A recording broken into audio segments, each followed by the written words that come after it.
stories being told. Hey, welcome back to the Jesus Magnet podcast. I'm your host, both of us as hosts, Joel and Laura Hillary here. And today we are joined with Waweru.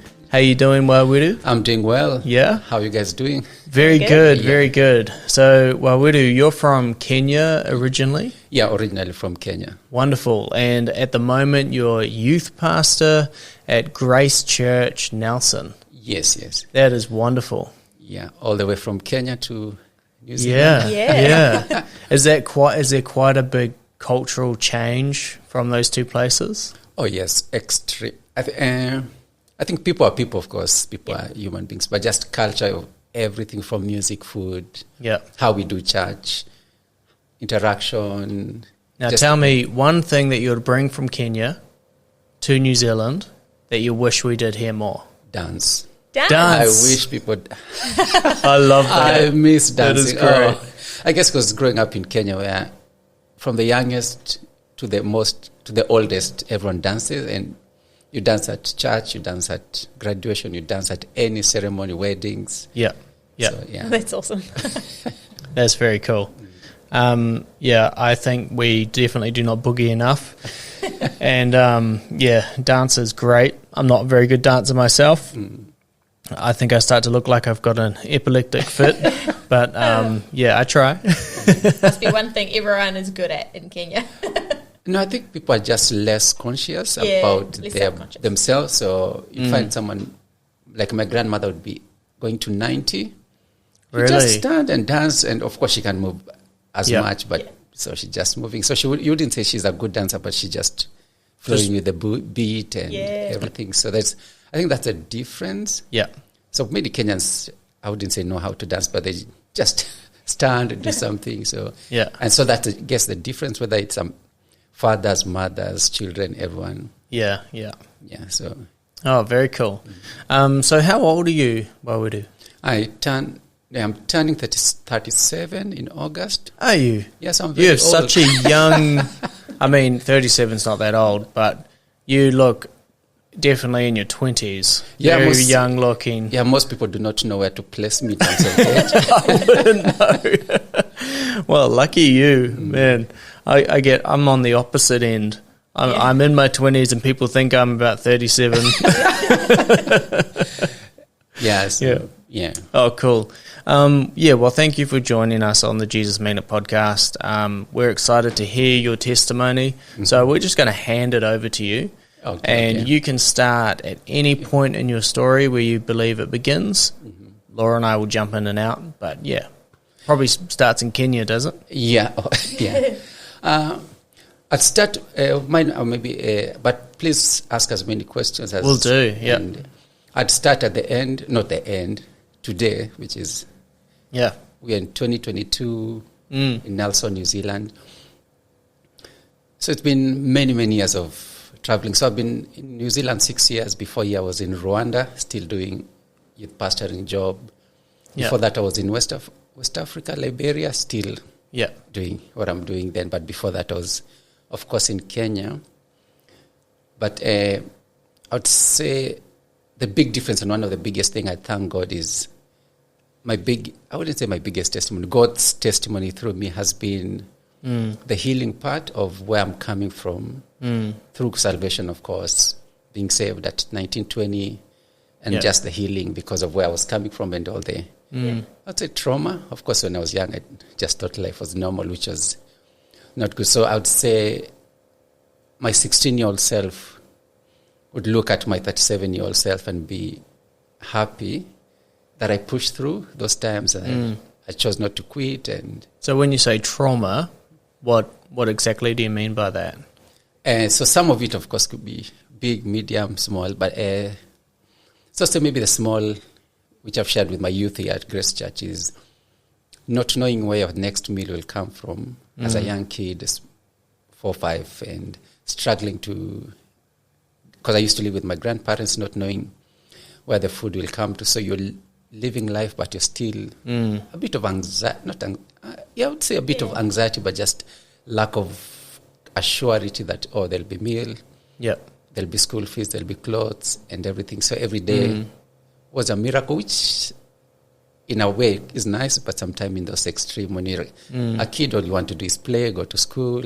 Yeah. So those things like those, then of course, having grown up with my granddad and grandmom, so I met my mom late in maybe 11, 12, met my dad when I was 25, so those... You met them, so you grew up with your grandparents, is that what you're saying? Yeah, I met my mom when I was 10, 11, I would say. Really? Oh. Then met my dad when I was 25 after looking for him for nearly 5 years. Is that a common thing in Kenya, to have the grandparents look after the grandkids? Yeah.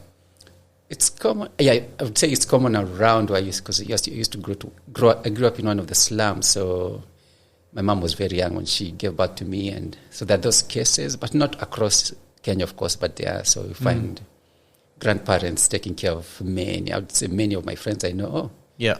Okay. So was your grandma or your grandparents, were they Christian? Did you grow up in like a Christian environment? Yeah, I think they've always been Christian in quotes. So from the time I get to be aware of stuff, but first they were Catholic, I know. Then, of course, did all the Catholic classes, got baptized there. Then later they became, I would say Pentecostal. What do you say? Pentecostal, just they got saved.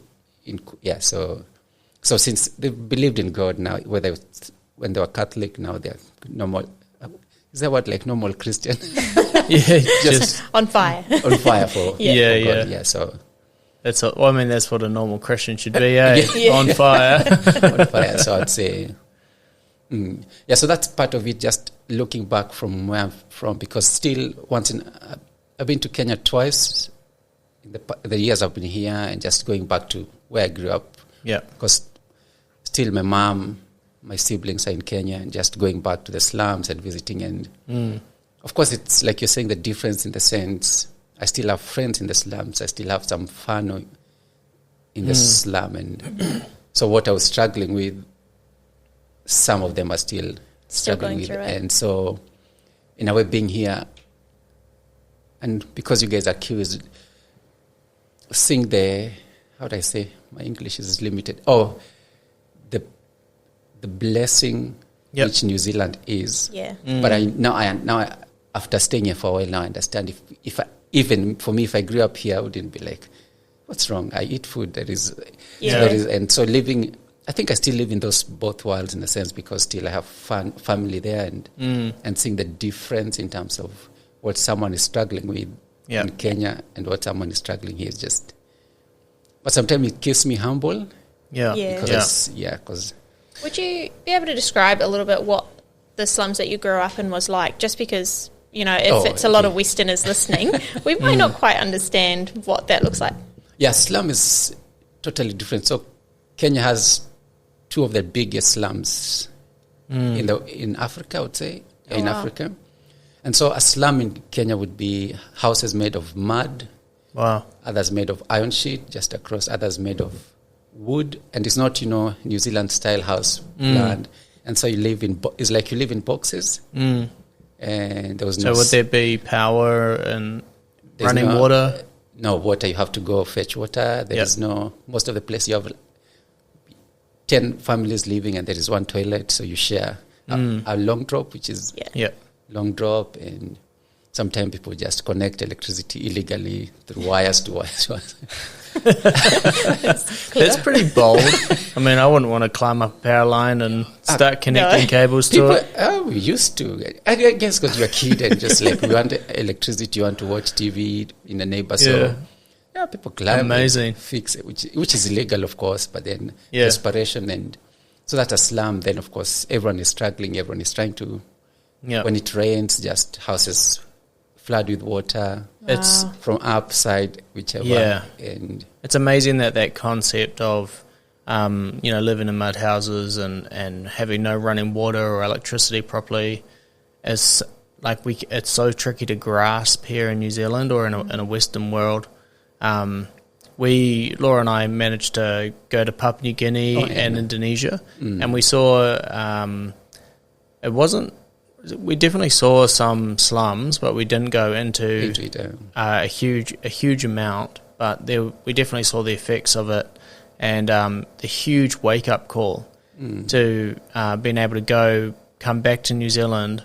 And we realised this when we were standing in the supermarket, and there was, I think we've got probably 80 different choices of cereal. Yeah. Just cereal alone. And had been living on rice and fish. Yeah. Pretty much morning, lunch and tea, dinner. And we just didn't even think twice of it living in New Zealand, and then you go over there, it's a culture shock. Yeah, and that's one of the things I keep praying in a sense, God to help me live in these two worlds without feeling sometimes lost in the other, because the extreme poverty for Kenya, not Kenya alone, just part of Africa, Asia, and South America is just. And then I live here where. Yeah. So there is, once in a while I have to just breathe in and tell God, they're still your people, I can't change them, because. So that's the slum, and just you.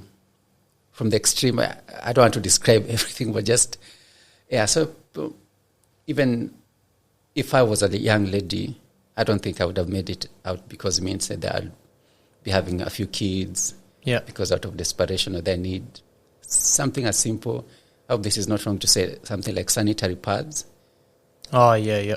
So I was thinking, for me, growing up, I just grew up, I'm a boy, didn't care about, as long as I had a few clothes on me. You're okay, But now looking back, I'm thinking, if I was a girl and I turned 10, 13, and I mean, I would die if we were just struggling on food. So I just that extra, So just, now I respect her, and I talked to my sister, she's now 30, and I said, I respect you, because I don't know how she's survived. And many other girls, and so just... So how many siblings have you got back in Kenya? 2 brothers and a sister. Yeah. Oh, 2 sisters and a brother. Yeah. So it's me, my sister, my brother, my sister. Two. 2 and 2. Awesome.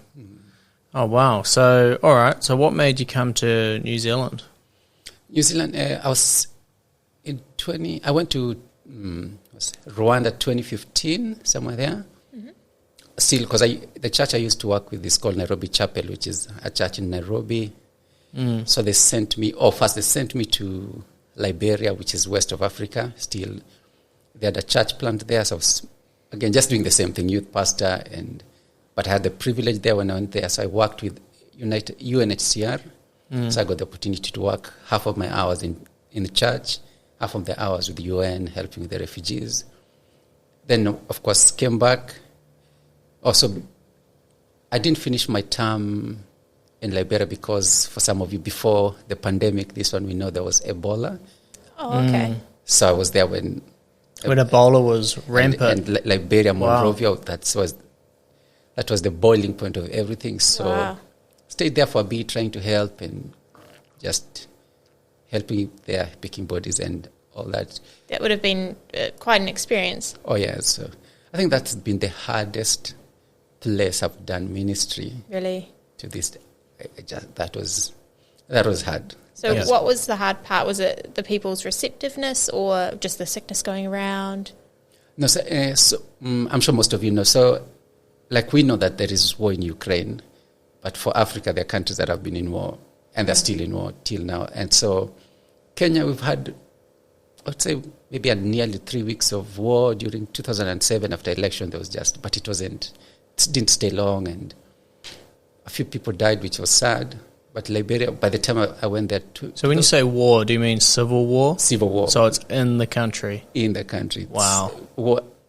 It's not one person shooting and then it's complete. So when I went to Liberia, they just had 10 years of peace. But before that, they had nearly 15 years of war. Wow. And I mean real war. So I'm Kenyan. Of course, Kenya is still a developing country and pretty used. But when I landed in Monrovia, which is Liberia, I was like, this is another level of extreme poverty, which I hadn't thought, because I was like, oh, Kenya, I grew up poor, so what else is more to see? But anyway, that's because by then the unemployment rate was above 75%. Illiteracy rate was around 60, going to 70. So because they've been in war for nearly 15 years, some of those young people had never been to school for 10 years. So all they ever knew was to fight, hold guns. Wow. The wars ended. The government, of course, has taken the guns away, because trying to create peace and move forward. So it's only 10 years they're trying to come back. Yeah. So it's now poverty on another way. So even where I used to live, there was no electricity, so we used to use generators. Yeah. But they were nice people. That aspect was good. And because during war, and that's why I tell people, war is not, because I've had people say, hey, maybe in New Zealand we are too privileged, maybe we just need war for us to wake up. I'm like, I know it's an ignorant thing because during the war in Liberia, the power lines? Yeah. They took all the power lines, all the poles, everything, and sold it to Sierra Leone. What? Everything was... You're joking. Wow. It's like now New Zealand taking all the power lines because maybe Nelson is fighting with Auckland. Oh my gosh. Yeah, so just the extreme of poverty. And also it's like, so because there are different rebel groups, assuming there's a rebel group in South Island and North Island, so because we can't trade, so they killed all the animals, ate everything. Wow. So by the time I'm eating there, so going to Liberia, we had to eat monkey meat, rats. Wow. Porcupines. So it was very hard in terms of poverty, but also the heart of the people are hardened because you've seen, by the time someone is 10, 15, they've seen people being killed, they've seen people being raped, gang raped. Yeah. So you're coming telling them about Jesus. They're like, oh, that's... So it's just amazing. Because their life has been, it's not their fault, it's just been hard. And so even talking about tomorrow, they're like, I don't know when I'm going to die or if the war is going to come back. So then on top of that, Ebola came. Man. And then I'm trying to think, these people are God's people, and trying to rationalize that, so that it was very, very hard. Because you must grow up with this inbuilt resilience. Yeah, it was to just horrible things happening around you. Yeah. Yeah? Yeah, because I'd seen those horrible things, but then the magnitude, I was like, okay, this is another level. And so I think the reason why I came back is because Nairobi Chapel, pastors and my family were like, you need, because I was healthy, went to Liberia.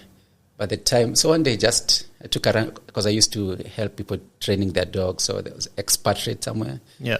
So I was training their dogs, so the dogs had worked. So I my friend took a picture of me and I posted it on Facebook. And everyone went bizarre, crazy. You need to come back. Because I'd lost like 25 kgs.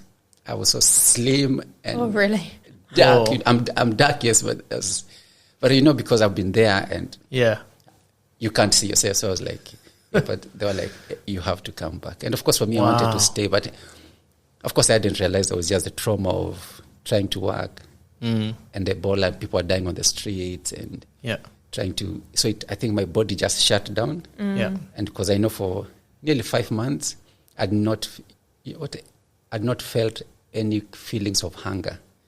Oh, for 5 months? 5 months. So what I used to do, go to a supermarket, buy appetizer, something, that like pills or something that if you drink them, then you feel a bit of hunger, then I eat. Right. And so my body shut down completely until my family and friends saw the pictures and were like, you need to come back. And I'm like, what's wrong with you guys? I'm okay. Yeah. They're like, no. Of course, they had to call the pastor, and so but by then the country had been locked because people did not want to go there. So, but luckily, just through it's like not rescue, just last flight from Kenya came, picked us, and that's another long story. Wow. So through all this, I'm not sure if you asked earlier, Laura, but did you know the Lord at this point? Yeah, I'm a Christian. I'm a youth pastor then. Oh, you were a youth pastor in Kenya as well? Oh, wow. Sorry, I missed that. Yes, so when I went to Liberia's Nairobi Chapel, who sent me there as a youth pastor to work with the church. So all this I'm experiencing, I believe in God. I still have a youth group I'm running every Saturday and Sunday. Wow. Okay. Yeah, so then, of course, came back. So I came back and I felt like I'd not fulfilled what I wanted to do in Liberia. So I asked Nairobi Chapel, because I was opening again to go to Rwanda. So I went to Rwanda. But your question was, how did I come here? It's just, I was walking in the streets in Kigali, Rwanda with my friends, and I just told them, I'm praying to God that I get an experience of being a youth pastor outside Africa. So whether it's Europe, and I told them, and they were like, oh, okay, pray that God answers your prayer. So exactly a month later, Nairobi chapel is like, oh, there is a job in Nelson, New Zealand. Would you be open to it? I was like, oh. So I prayed about it. And so there was no lot of searching, or it was just a simple prayer. Yeah. The door opened in New Zealand, Nelson. Applied for the visa, came back to Kenya for a month or two. Yeah. Then came. Huh. Okay. So, all right, I'm going to rewind a little bit from before you were a youth pastor. Yeah. Did you grow up in a Christian home? Yes, a Christian home with my grandmothers and grandfather, of course. The primary school I went, I would say, was Kenya generally are very religious, so it doesn't matter where you go, even if you're the most atheist. Yeah, people will be like, we need to pray. So it doesn't matter which school you go to, there's still the aspect of Christian values and that, which is good. Of course, Kenya, I think, would be close to 80% Christian and maybe 10% Muslim. And oh, wow. Yeah, so there's an aspect of spirituality there, So you're not convincing anyone that the spiritual is real? No. They're aware of that. They're aware of that. Maybe convincing them about Jesus or Muhammad, now that's... Yeah. But everyone... Yeah, interesting. So that's Kenya for you. And every politician, they have to confess they are Christian for them to be elected, because people will be like... Oh, really? Yeah, so which is complete opposite of this side. Well, here, it's almost, the non-Christian values a perk in New Zealand. Yeah, I've experienced it. Like, what was the first thing Jacinda did is brought in the abortion law and things like that. That's totally opposite to... Yeah, to Christian values. So then I joined Compassion International, so became a sponsored child when I was 7, 8 there. Yeah. Okay. But because we were so poor that Compassion bought me uniform, and if you paid a bit of my school fees, I couldn't even afford the little school fees. So then I moved. And how much are we talking here? If you don't mind us asking. Maybe $100 a term. $100 a term. Yeah, even less. I would think even less. Yeah. Wow. It's not that's Kiwi dollars. Kiwi dollars, yeah. Yes. Yeah. Wow. For the whole term. That's amazing. But then, of course, I guess if you're poor, you think of food. At least you think of food and rent. Yeah. So what did your grandparents do to bring income in? They used to do business, and my grandfather was also doing in terms of helping with security and all that. But because my grandmother had her own kids, so he had seven boys, 2 girls, and so plus me. Oh, wow. So it was big, so trying to help, and she did what she could, and I'm forever grateful to her. So then we were living next to a Muslim family, and one day they just went to my grandmother and said, why don't Waweru come and live with us? We'll help pay the school fees that he needs. Yeah. Sort him, and so I lived with them for nearly 4 years. Oh, wow.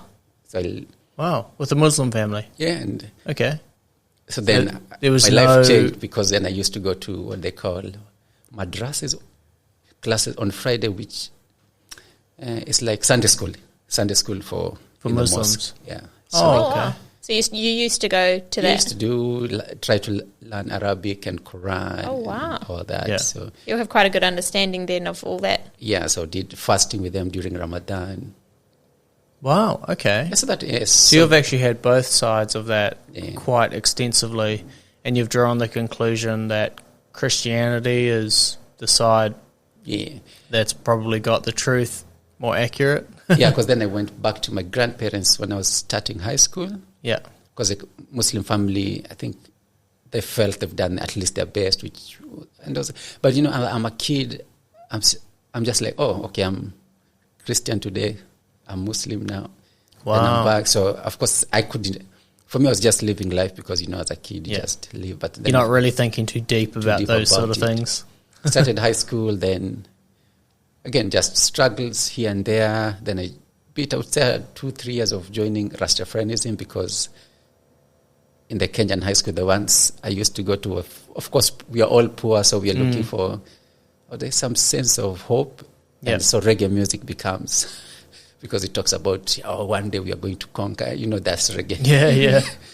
Yeah, so that went through that, then dropped out of school for because then in Kenya you had to pay school fees for high school. So for 4 years, between 15 and nearly 20, just living in the slums. And so those days, just because I needed food. So I lived with some of the boys, and we had to steal from here, steal food from steal from someone on the street and everything.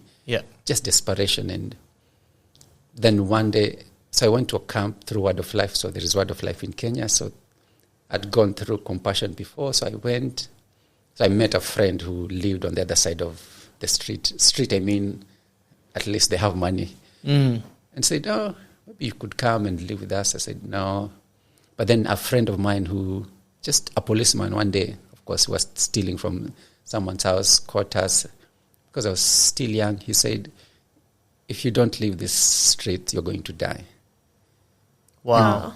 And I packed my suitcase, left and went so there was a church called Parklands Baptist. So we started a small company. So I was living, of course, because I used to go to Word of Life. I met friends. So they said, there is a cleaning company, come and start cleaning the church. And took my suitcase, and that was all my belonging. Two suitcase, I mean, it has 2 shirts, 1 trouser. And that's how I moved from the slums and went and lived in a place. It's called Westlands, just a bit for affluent people. And what was your when you had got to Nelson? What was your thoughts behind the change of from being in the slums, being in Kenya, to being in the Western culture, and I guess just how simple and easy it can be here? What was your thoughts behind that? Did you go, why can we not figure the same sort of thing out in Kenya? Or that's a good question. I'm still answering that question. I'm still figuring. Because I don't know how to explain it, because my mind is still baffled by how extreme poverty looks like, and where I used to live and how life is here. As in, it's so wild apart. Because here we complain when, the milk goes up another $1. I mean, at the end of the day, we can still buy milk. It doesn't change our life a huge amount. And I'm not minimizing, of course, the struggle of people.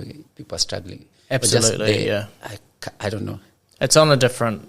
It's totally different though. It's a healthy thing to put in perspective what God's given us, and your story about how you grew up and things like that actually will go a long way here. Us being able to actually count our blessings. And that's one thing we noticed when we were in Papua New Guinea is you've got all these people, and they live in extreme poverty. But at the same time, their families, they've got these amazing smiles, and they're grateful for everything that they do have. And they're not thinking about the things that they don't have. And we today in the Western world have almost everything in abundance that we need, but we're still focusing on what we don't have rather than the things that we do have. Because I know, I'm telling you, this is real how I grew up, but I was never sad. I was absolutely holding myself somewhere. I'm saying, just lived life, played, enjoyed, was confident. Those days when you're a teenager, you're trying to go and talk to girls. Didn't care.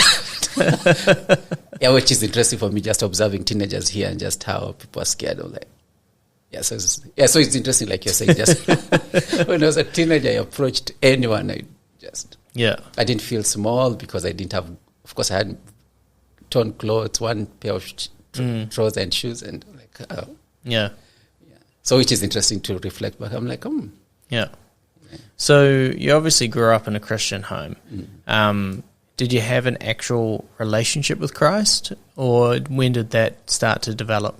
Of course, I used to go to church, and of course, in Kenya, if you grow up with your family, you go to church. There's no choice there.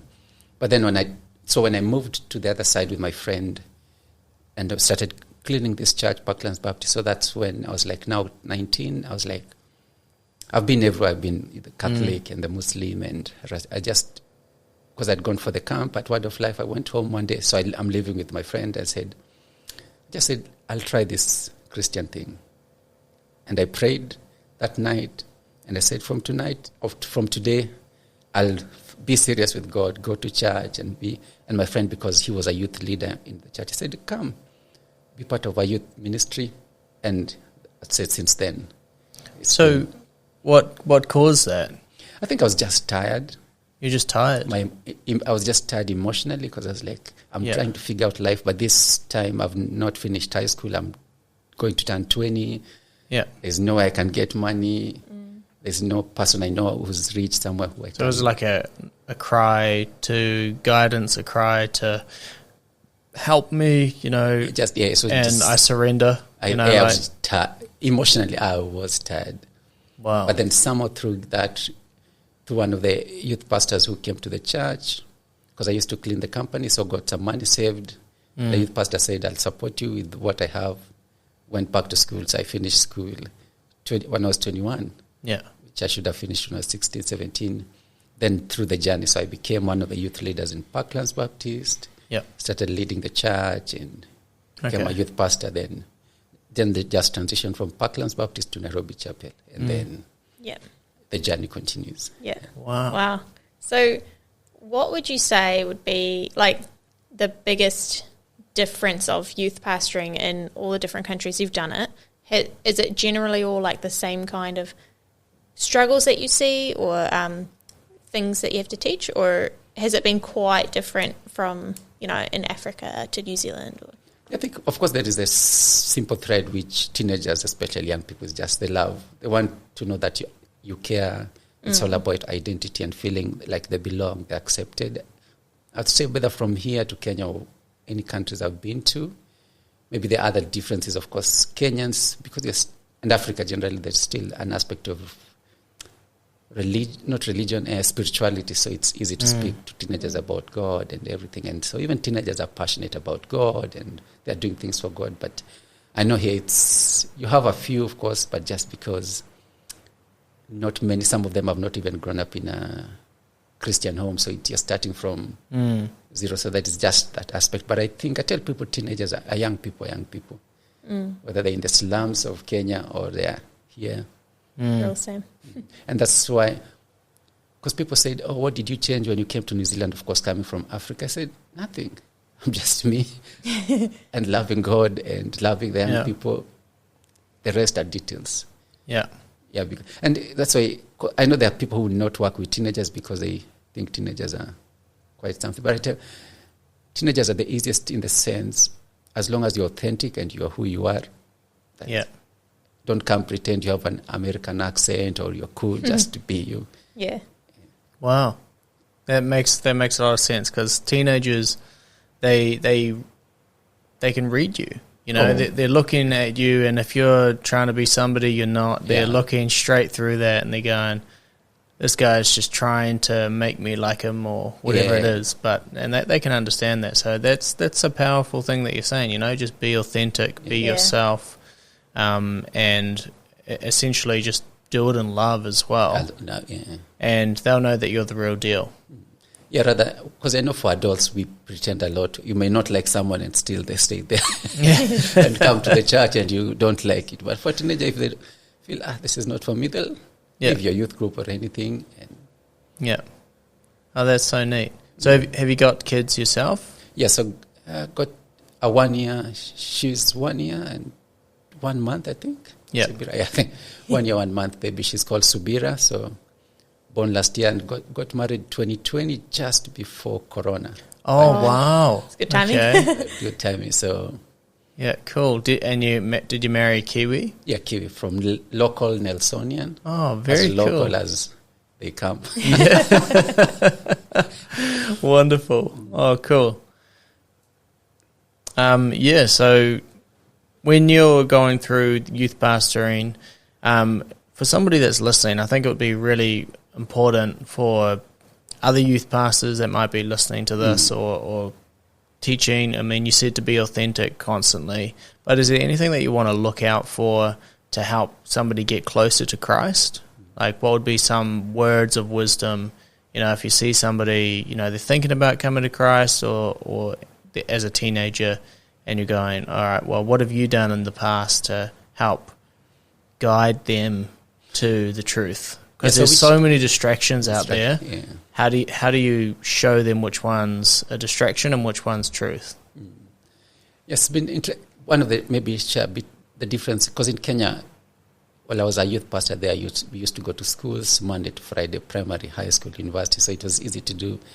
You'd preach, then do an altar call and call people. But I would say in the West, which is where most countries as we develop will go, it's a place where you have to create relationship with a young person and care for them, genuinely care for them, and walk with them. And in the same, I guess it just like Paul says, follow me as I follow Christ, and just, of course, invite them into your life through, can hang out, go for coffee, go for hiking, tramping, and then just open. I think what I've seen, and I think will work in New Zealand, is that opening our lives and saying, this is who I am. I'm loving Christ, I'm following Christ.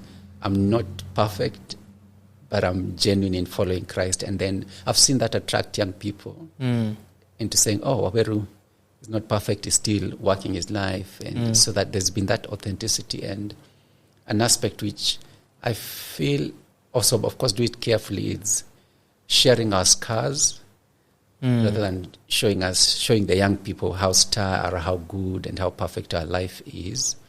Because I remember one of my mentors we still talk today, is when I was now 19, 20, getting saved, and I'm like, I'm completely lost. He just, one day we were just hanging out at his house. He shared with us, this is my life, these are the mistakes I've made and everything. And then for the first time, quote unquote, for the first time I saw a Christian who was authentic, who wasn't scared of what had happened to him and how he's now, and because he was our youth pastor.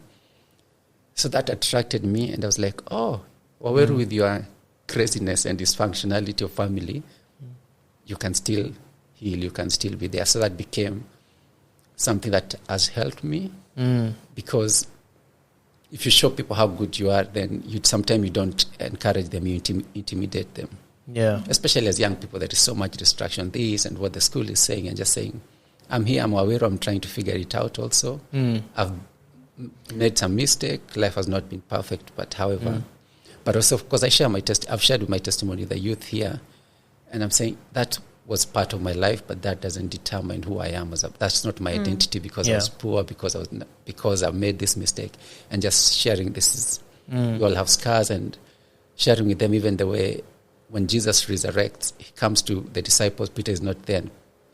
The first thing Jesus shows Peter is not Peter, Thomas. Thomas is the scars. Yeah. And when Jesus resurrects, his body does not resurrect perfectly. I think God could have resurrected a new body, but even in his resurrection, there was those scars saying, I died for you. And so that's an aspect for young people, is just genuinely, hopefully as a youth pastor, you're genuinely following Christ. And because even for young people, they'll sense it if you're pretending, and because of hoping, and this, my assumption is, you're doing your prayer, you're reading the scripture, you're loving people around you, you're loving your spouse or wife or whoever, you're loving the community, and you're doing, so I hope, I'm just assuming those, as long as those are happening, then the others will just come around. Oh, it's the culture today, isn't it? In the Western world, we have Instagram and Facebook and TikTok and all of those things, and you only take a snippet of the best parts of your life.